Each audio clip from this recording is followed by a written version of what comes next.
Ambil, Pak, ambil. Itu sama duit lah. Kopi, orang kopi. Ini dari Patra juga.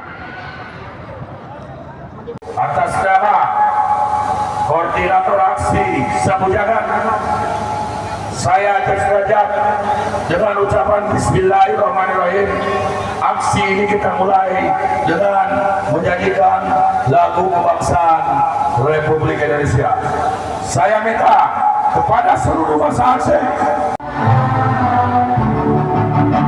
di sana aku berdiri, jadi mampu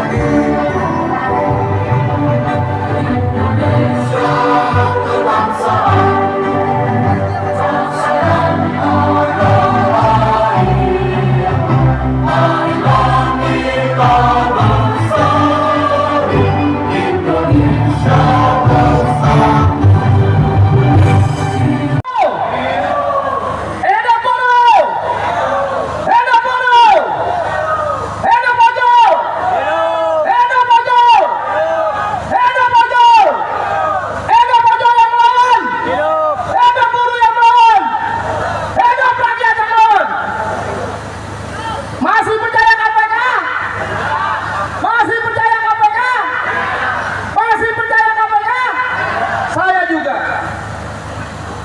Tapi demi apa yang menjadi aspirasi teman-teman, hari ini saya punya harapan kepada KPK untuk segera melakukan investigasi terhadap apa yang terjadi pada masyarakat pengemudi online Indonesia, di mana hak-hak konstitusional mereka sebagai warga negara sampai saat ini tidak pernah bisa terrealisasi, selain karena ekosistem bisa dikembalikan kepada seluruh kawan-kawan bahwa hak-hak kita untuk hidup layak, untuk mendapatkan pekerjaan layak, untuk mendapatkan penghasilan layak, bukan hanya karena ulah para pengusaha-pengusaha bangsat, tapi juga karena ulah para pejabat biadab.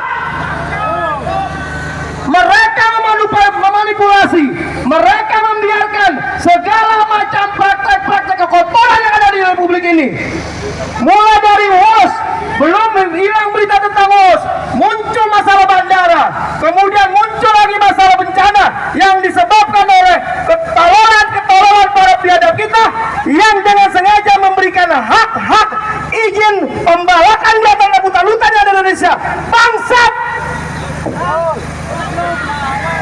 800 jiwa melayang karena kebodohan para menteri-menteri terkait yang menangani masalah hutan.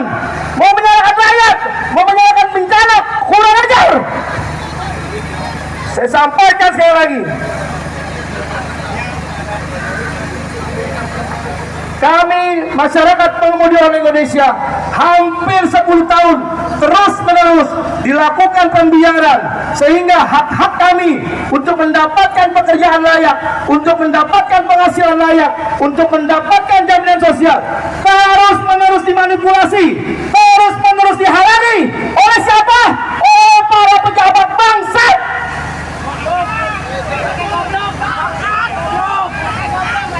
Saya katakan sekali lagi, jangan pernah main-main. Masyarakat pengemudi online Indonesia juga punya hak yang sama dengan elemen masyarakat lainnya untuk hidup layak di Republik yang kita cintai ini. Semangat! Ojol mana suaranya, ojol? Ojol mana suaranya? Siap lawan? Siap lawan? Siap lawan? Saya minta, kami datang ke KPK hari ini bukan hanya untuk cuap-cuap. Kami ingin meminta KPK untuk melakukan investigasi atas terjadinya perubahan KP 667 tahun 2022 menjadi KP 1001 tahun 2022, di mana potongan yang awalnya 15% berubah menjadi 15+5%. Saya menduga ada sesuatu yang tidak wajar di situ. 5% bukan uang sedikit, saudara-saudara. Mereka rampas hak kita 5% setiap hari, setiap transaksi,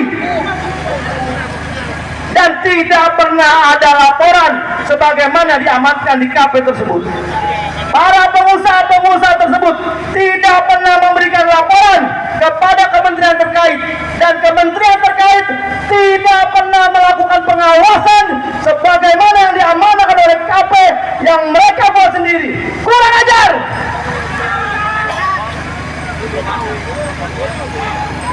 Jangan pernah kita diam ketika hak kita dizalimi. Lawan, lawan, dan lawan. Sepakat? Kita hidup di negeri yang sama, kita makan dari tanah yang sama, kita minum dari air yang sama. Kalau mereka bisa sejahtera, kenapa kita dihalangi untuk sejahtera?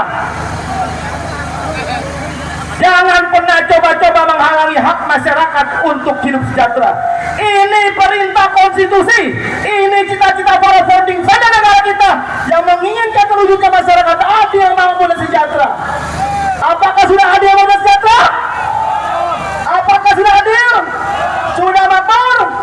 Sudah sejahtera? Mau sampai kapan hak-hak kita terus dihalangi, terus dimanipulasi, terus dibatalkan oleh perilaku-perilaku para pejabat-pejabat kita yang memang kagak punya otak?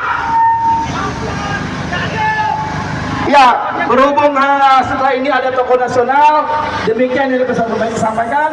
Wassalamualaikum warahmatullahi wabarakatuh. Enak maju, enak bunuh, enak pakai teman-teman, bersatu lawan terus kezaliman sampai di cara penghabisan. Merdeka. Baik, terima kasih. Periode Saudara Joko Widodo, banyak proyek yang menggunakan anggaran negara tapi nirfungsi, tidak memberikan manfaat bagi tujuan diadakannya proyek. Dan sudah diakui oleh anggota DPR, bendungan-bendungan, waduk-waduk era Jokowi itu banyak terbangun tapi tidak memberikan manfaat, tidak ada fungsi karena tidak ada saluran irigasi.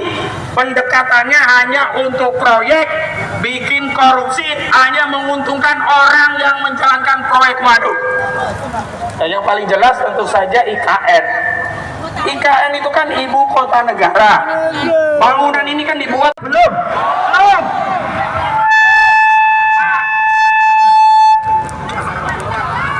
Ya, jadi hari ini kita sama-sama memperingati tahun anti korupsi internasional. Tapi apakah Indonesia sudah bebas dari korupsi? Belum. Jangankan korupsi, ijazah saja masih dikorup. Hari ini kita prihatin. Kenapa prihatin? Yang layak di penjara bukan hanya manusia, sama seperti penyidik yang kemarin memproses laporan dari sahabat kita namanya Rustam Effendi.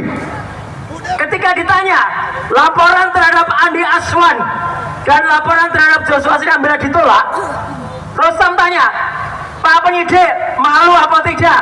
Jawabannya, malu dek kami, tapi kami hanya menjalankan tugas pimpinan. Sama seperti mesin AI di UGM, dia sekarang dipaksa berbohong.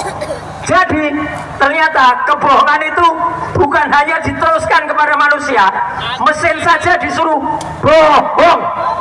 Ini luar biasa. Maka kita bersama-sama di sini meneriakan, kalau memang tidak ada hukuman bagi mereka di dunia, maka hukumannya di akhirat nanti. Setuju? Kita berdoa bersama dengan kepercayaan masing-masing. Semoga mereka akan masih sempat diadili di dunia, bukan hanya nanti di akhirat, tetap pasti. Jadi sekali lagi teman-teman semua, jangan kalian kemudian takut. Di penjara itu hanya bagian dari sikap kita ketika di dunia. Tetapi di akhirat, insya Allah mereka-mereka yang korupsi, mereka-mereka yang bohong, mereka harus tetap nanti akan diadili dulu di sini sebelum nanti di akhirat. Setuju? Setuju. Jadi KPK segera proses itu yang namanya Bobi Nasution. Setuju? Setuju. Jangan pernah diam. Jangan hanya anaknya, mantunya juga harus diproses. Jadi sekali lagi, kalau kita ada pertanyaan, apakah kita sudah merdeka? Belum. persis jawaban bapaknya dulu. Sudah, tapi belum. Maka teman-teman semua, mari kita semua tetap terus semangat di Hari Internasional Anti Korupsi ini. Mari kita terus bergerak, terus semangat, dan semoga Allah Subhanahu wa Ta'ala terus memperbersama doa kita. Merdeka! Merdeka! Dan kemenangan yang memadai agar KPK dan aparat penegak hukum yang akan datang, maksudnya ya, mampu membongkar kasus-kasus besar hingga ke akar-akarnya, termasuk yang melibatkan pejabat tinggi dan pengusaha besar.